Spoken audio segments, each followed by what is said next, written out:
Can I get some sound, please? Yeah, it's literally not picking up my voice. Okay. Okay. This is, I thought I'd try this, but it's softening my voice too much. So, fuck that thing. Alright, is something different about the camera today? Yes, there is. I got a brand new key light, which also has a mount for the camera, which positions the camera further away from me, which means you get bigger angle and it's not as close. And I still have to fiddle with it. I'm not sure if I like this, but because you just see more of my room, which is messy. I'm streaming from my sofa, you all. I don't have a dedicated stream room. I don't have a studio. It's just me in my living room with a mirror and a bunch of flags and a bunch of pillows. This is it. This is it. I don't have the whole fancy, it's always purple aqua GL lights kind of thing going on. I'm just in my living room. You have to deal with it. Welcome, Flynn. Welcome to the stream. Good to see you, my dear. Good to see you. So yeah, I have a new light and I can control it. I can remote control it. So here it's the Elgato ring light. You can actually see the reflection of that. It's freaking huge. My head fits into the light. It fits inside the ring. But like I said, the camera is further away and it is a large wide angle camera, or whatever the lens is called. So you just see more now, and I kind of have to be careful to not expose my titties. I don't want to strip on camera. Twitch will ban me. I will have to sit very carefully, not jiggle, even though it's National Boob Day, so whatever. Maybe I'll change my shirt later, but I was warm, so I put this one on. And I'm just like, oh god, the titties. I gotta be careful. I gotta be careful. It's been a day, but here we are. It's a Tuesday, and we're just gonna talk about something that Jubilee also brought up, which has to do with stimming. Was it Jubilee or was it Tasha? Maybe both. So I mentioned, I've been talking about stimming on other talks, and I thought, why not cover a bunch of stuff? So stimming, helping, and hobbies, and what are these, and why are they different? So first, let me play with the lights, though. Okay, so now they have, look at that. Now it's orange. Now I'm yellow. Now it's dark. There we go.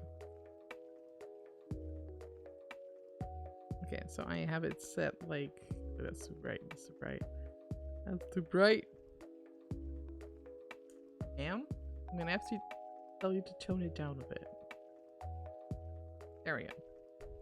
I don't need the light that much yet because it's still light out, but I will increase the lighting. Of course, now I still have the blessing of daylight, which is honestly the best lighting you can get, but we have to make do. We have to make do. And with this shirt, I can go off my 7 tattoo.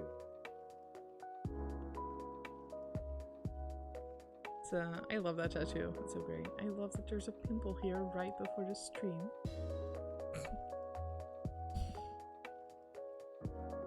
All right, let's talk. What are you doing? How's your week been? Tell me about yourself. I kind of forgot to have like an intro screen, so now I just have to jump right in. I was late in anyway, so it kind of works out. Still though. All right. I didn't make any notes, so that's great. But I'm just pulling up the screen so I don't look at myself on the laptop screen a lot as I am wont to do. Where's my water? Gotta sit carefully, not go up to boobs. Like, I don't know what Twitch's policies are. I know you can't show your feet. It apparently is National Boob Day, yes, which sounds really like nonsense. It's probably just something random. Some meme someone come up with. I don't know. Let me just make sure the video is doing alright. There we go. So I was gonna talk about stimming, coping, and hobbies, and what is the difference between. So stimming is, I talked about that a lot on Saturday as well. It's basically a sensory specific activity that neurodivergent people, notably autistics, but ADHD people as well, do in order to regulate their brain activity and to not be distracted and to calm down stress and anxiety. And one of my most common stims is rubbing my hands, rubbing my nails, having some kind of object to touch. And in recent years, stim toys have actually become very popular. So you have these kind of rings that you can put on and rub. But one of the most well-known stim toys is the fidget spinner, the spinny toy. There's a fidget cube. There's some other variants of that. Stress balls are kind of like it as well. Basically all these kind of toys that your hands can play with. I don't know, I'm suddenly tired. But alright, let's keep going. This is also a thing that sometimes I just start yawning on camera. I noticed it today. I was in a meeting at work and I was fine as long as I was not in camera. And as soon as I was webcamming someone, I was like, started yawning. Like, I don't know why my brain is doing that, but you just said, can I put up with that? So that's stimming, and like I said, I already talked a lot about what that is. So let's jump to the next one, which is coping. And coping is not stimming because its purpose is not to regulate sensory input and it's not to regulate your neural feedback. I'm trying to find these words, it's really hard. Basically stims kind of create a structure in what is a lot of noise. So there's a lot coming in and your stim helps you regulate it and focus on something so you can focus on something else. I know it's hard to explain. It's definitely hard to explain that to neurotypical people, but hopefully the autistics know what I mean. But coping is a much bigger thing, and it has to do with emotional regulation. So not just stress and anxiety, but also depression, and mostly people use coping as a way to get away from painful feelings, which is not quite what stimming is. Stimming is very sensory focused. Coping is much more emotional focused, and it has more to do with finding distractions and finding something that either makes you feel nothing, like it numbs your feelings, or finding something that causes other feelings, or causes a lot of feelings about that thing instead of the thing you were worried about or the thing you were hurt or depressed about. So when it comes to coping, there's obviously addiction is a huge part of it. So coping can definitely be alcohol, it can be drugs, it can also be food, it can be video games. There's also forms of coping that would be seen as normal or healthy, such as coping by dieting, coping by exercising multiple hours every day, which a lot of people say, wow, that's really healthy. But for some people, this can also be a way of literally running away from their feelings. So coping can be a lot of things. And the interesting part about that is that what can be just fun and healthy for one person can be coping for the other person. So a good example is I cannot play MMOs because I will get addicted to them, and it will be a form of coping for me, and it's like escapism, right? But someone else can totally play the game and have fun and not have it as coping or any kind of, they don't need it that way. And it's the same with alcohol. Like some people cannot use alcohol because they will get addicted to it, and some people are fine with it. And it's hard to find a balance sometimes. They started smoking because it was a socially acceptable way to stim at the time. Yeah, I can figure that. Yeah, so this smoking has a lot of stimmy behavior to it as well because it's like a repetitive action.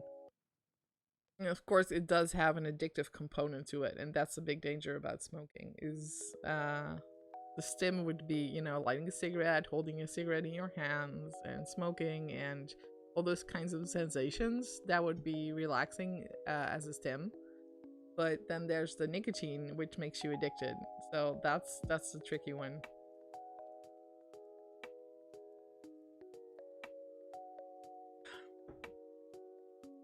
So coping, like I said, it's a tricky one, and one thing I really had to learn in therapy is that um, coping is not inherently bad, and I really had to learn that because it was, oh no, I'm coping, this is bad. And no, coping is literally, it's how you cope. It's also something that we need. You don't need to ban all the coping from your life, and you don't need to punish yourself for coping. Like, you don't, oh no, I played too many games today, I'm such a bad person, and now I don't do it anymore. Like I said before, life is hard, especially now. The world is literally on fire. It's totally okay if you cope during the life that we're all living now, during a pandemic, during the climate crisis, during the rise of fascism. There's a lot of shit out in the world, and frankly, coping is the way I think a lot of people have been hanging on the past year, and it's totally good. It's totally valid. Coping can become a problem when you are using it to run away from a specific problem. So instead of facing this issue and talking to the people involved and tackling this problem yourself, you keep running away. And what you'll find is that when you are doing this and when you are in coping, let's say you just keep reading a book, you're just completely like focused on the book and you can't put it down. But in the back of your mind, you know you're actually supposed to call your doctor, for example, but that gives you anxiety, so you don't do it. So you keep reading this book, and you're just like so stuck on it, and that is specific coping. And the thing you'll notice is that this is not relaxing. This is actually, it's very draining, and you feel bad, and it kind of has a feeling like you're hungry or you're thirsty, and no matter what you do, it won't go away. Like, no matter how much you try to take in this activity that is supposed to relax, it's supposed to like reduce stress, but it doesn't reduce stress. It actually just makes it worse. And that's a sign that, oh, you're really in coping. That's just not gonna help. It's not gonna make you relax, and you kind of just have to put it down and try to tackle what's actually going on. And I found what really helps when I'm in this kind of mood is to just talk to someone about it. Just be like, okay, well, I'm stuck and I really just don't know what to do anymore, and can you help me out? Because sometimes all you need is someone else's perspective or someone else's opinion to kind of snap you out of it and give you a push in the right direction. But sometimes that is too much, and then I just give up. When I'm in this kind of mood and I'm so stuck, I just go like, okay, well, I guess that's it. I guess we're just gonna do this today. And I give myself permission to just kind of go into that and dive into it and just try to tackle it the next day, because there's no use in just pushing myself. Welcome, Naji, Pine, and Cloudy Halo 6A3. Welcome to the stream. How are you doing?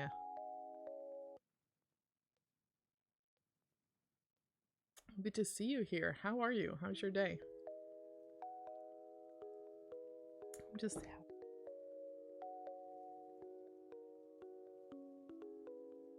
so in schema therapy, we identified different ways of coping as I've mostly been talking about what's called a distant protector, which literally protects you from feeling pain by distancing yourself from that pain through, you know, things like games or other forms of coping that literally distract and distance you from those feelings.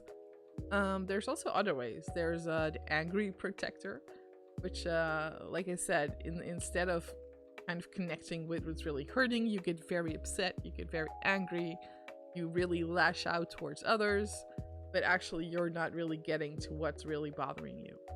And there's a couple of other ones like that.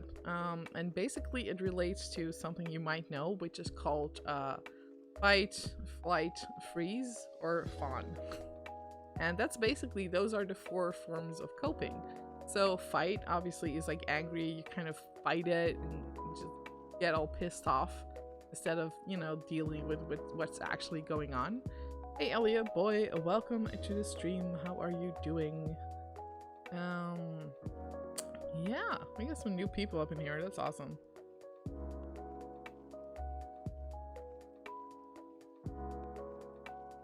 So that is fight, and flight is basically the avoidant behavior I talked about. Thank you, Elliot Boy, for joining the Maniacs. Thank you for your follow. That is awesome.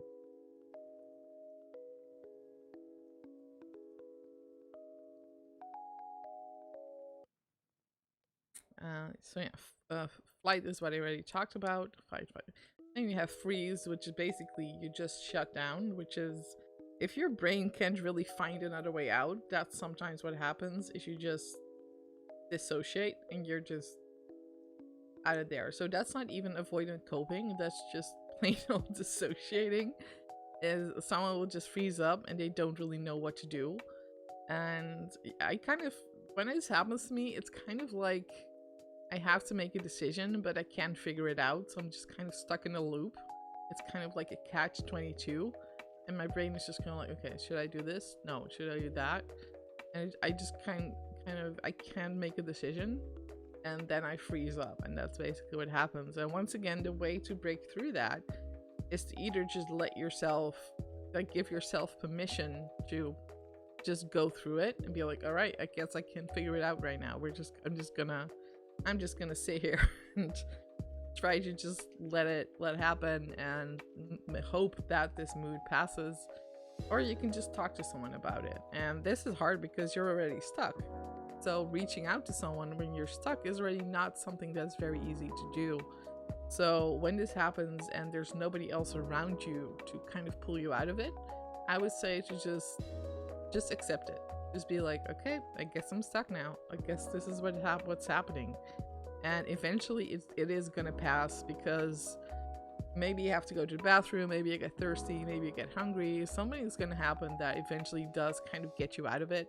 I mean, it's gonna be late, you have to go to bed, whatever's gonna happen, you are eventually gonna change. Something's gonna change your situation. Maybe you have a pet who needs to be taken care of. So that's kind of when you slowly, the situation starts to change and you kind of start to snap out of it. Snap out of it, you know? And the final one is fawn, and that's a newer one that has been discovered. And fawn is basically you try to appease. Hey F Retro, thank you for dropping by. Thank you for the hugs. That is awesome. How are you doing?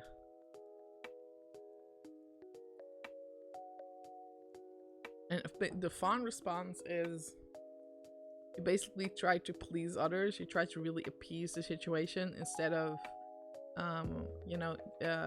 being vocal about how you are feeling, being vocal about your boundaries. You just try to adapt to everyone and try to make it all go away by smoothing things out and trying to say what you think other people want to hear.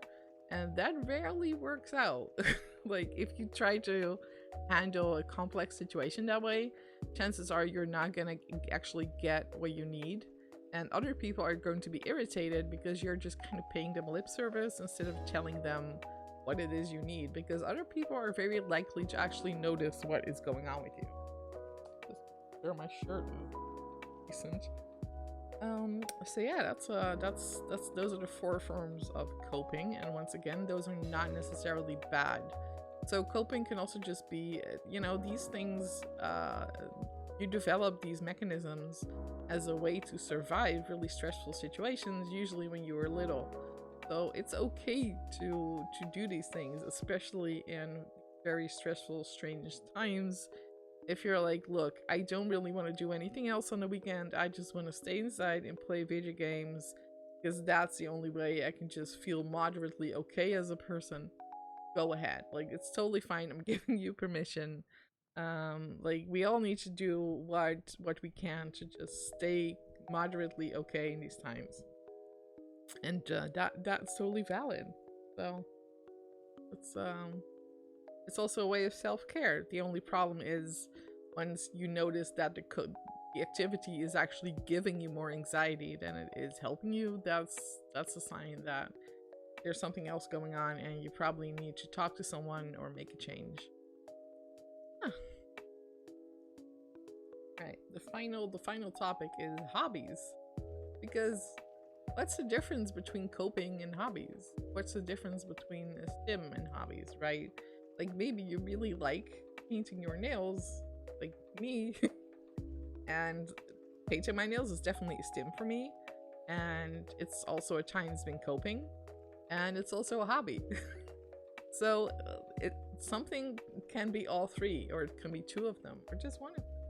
So a hobby is often a way people, unleash their creativity, find a way to relax, find ways to express themselves. A hobby can be a social thing, especially if you're like playing sports or Dungeons and Dragons, and these can also be stims or coping, but they don't have to be. Overall, a hobby should be something that makes you feel more free and more creative and have more enjoyment in what you are doing, without really worrying too much about sensory stuff or worrying too much about anxiety. But hobbies fill that space in our lives where we basically have the freedom to fill this time in, and we do what we want to do, what we're interested in. So it's possible for a hobby to be all three of these things. And I haven't really talked about artistic special interests yet. I didn't include them in today's title because I don't really know enough about special interests and how they work. I still have trouble telling apart a special interest from a hobby that an autistic person is, because we think about hobbies usually in a neurotypical way. And my idea is that artistic people also have hobbies, they just kind of handle them differently. Does that mean it's a special interest? Or is it just an autistic person having a hobby? Like, I don't know. Please let me know, because I still don't see the difference, because I know neurotypical people who are very passionate about collecting things, spending money on things, knowing all there is to know about a subject. And I'm like, how is this different than an autistic person? But for us, it's a special interest. I don't know. I'm just like, it's a hobby. I don't see the difference. And if you're like, well, if I do this, it really calms me down, I'm like, yeah, that's coping. It's just, I don't know. Someone tell me. I haven't figured it out yet. And the articles and the research I've read on it still doesn't really indicate the difference. The difference, I think, only is in the emotional response, that autistic people get very upset if you try to pull them away from their special interests. But once again, I think this is a stress response. So autistic people just get very upset when something impulsive happens. It doesn't go according to plan. It doesn't go according to the structure they expect. And it doesn't necessarily have to do with wanting to do, like, being so super interested in this thing. So, but I could be wrong. Maybe I'm an autistic without special interests. I don't know. Like I said, the nail polish could be considered a special interest. But once again, I know lots of neurotypical people who are into the same thing, who are into makeup and nail polish, video games. So let me know if you know something about that. All right, it's maybe a shorter talk today, but I always keep some time free for any questions and input you might have. So let me know. High anxiety and OCD, a hoarding issue in disguise again, so at the same time keeps me happy. Yeah, that's definitely like I talked about, a form of coping, but it's also kind of a hobby, and it's kind of in the middle. So yeah, these things are tricky, definitely. Yeah, you are high anxiety and OCD, and doing this thing calms you down, so it makes you feel good, but at the same time you're like, well, now I have trouble like in my home, and what am I gonna do? And these things are really hard, and I've been getting help from a social worker, just getting like my house in order, and it wasn't even that big a mess. but it was worse than I wanted. Like, it could be a lot better, but it could be a lot worse, you know? And I recently kind of got upset because they were like, well, can't we do something more complicated? And I was like, but you're helping me a lot by just doing simple things. Like, to this social worker, maybe picking up the trash and taking it outside is like a very simple thing to them, but for me, it's a huge help. So I'm just like, sometimes these people who are supposed to help us don't really get how our brain works. Like, the things that are super complicated to someone else, I easily tackle by myself, and things that are seem very simple to other people are hugely complex for me. Just something is taking out the trash or taking out cardboard and recycling, and like simple house tasks are like huge. But then I'm just like, yeah, I'll just hook up my own dishwasher, it's no problem. I'll just hook up all the streaming software, I'm fine, this is easy. So yeah, it just really depends. Yeah, not cope with things are not routine or can be controlled. It's difficult as life is not routine. Yeah, I definitely recognize that as well. I don't know a lot about OCD. I did know someone who had it, and it was very intense to see that kind of anxiety that it brings up when basically when these things get triggered and they face a situation that they cannot control or is outside of rules they've established for themselves. And yeah, it's really sad to see as well. And I think we develop these kind of things in ways to cope with life. And you know, we're just trying to get by. And I always say, like, you can be whatever you want, whoever you are in this channel, and whatever's going on with you, if you're sad or happy, I'm fine. Like, you can just be here and chill, and that's good. That's okay. I'm just like, we're all weirdos here. I feel like I really relate to you know, like, weirdos and freaks and outcasts and weird people and just people who are just not considered the normal. And I feel like, yes, these are people.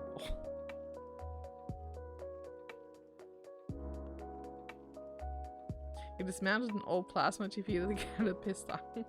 Yeah, my cat is, I still have a friend who complains that my cat pissed on his shoes once. That was the only time she's ever done something like that, so she really just must not have liked his shoes. Yeah, he put it into the loft. Yeah, so recently I got a lot of help from this social worker to throw things away. That my storage was so full of stuff. I was like, I just shoved everything into the storage. Fine.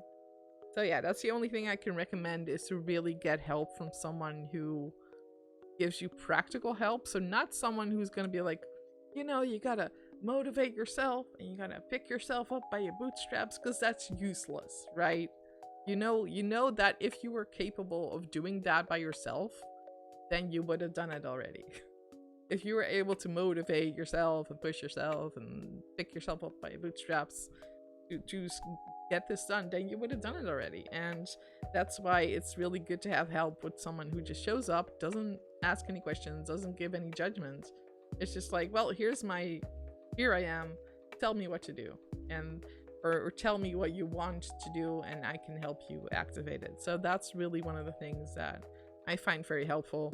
Only now this person's like, this is too simple for me, and I'm like, yeah, but it's really helpful to me. So I guess I'm gonna have to have a confrontation about that. But